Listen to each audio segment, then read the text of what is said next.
Tonight, more fallout from a spate of horse deaths at the New Orleans Fairgrounds. Track owner Churchill Downs is now pushing for a series of reforms, and Paul Murphy reports horse owners aren't thrilled by some of the ideas. Churchill Downs officials are now speaking on the record about 4 thoroughbred racehorses that recently died in a span of 6 days at the fairgrounds in New Orleans. Executive Director of Racing Mike Ziegler says LSU is now performing tests to determine what killed the animals. Fatalities on the racetrack are multi-factorial.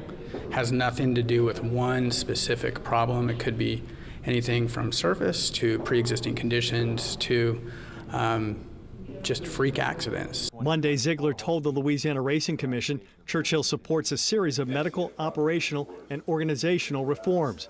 The reforms include increasing the withdrawal times for certain anti-inflammatory drugs and phasing out the race day use of the anti-bleeding medication Lasix, beginning with 2-year-olds next year. The reforms that we're proposing are being adopted all around the country right now. The Racing Commission is expected to vote on Churchill Downs' recommendations at a later date.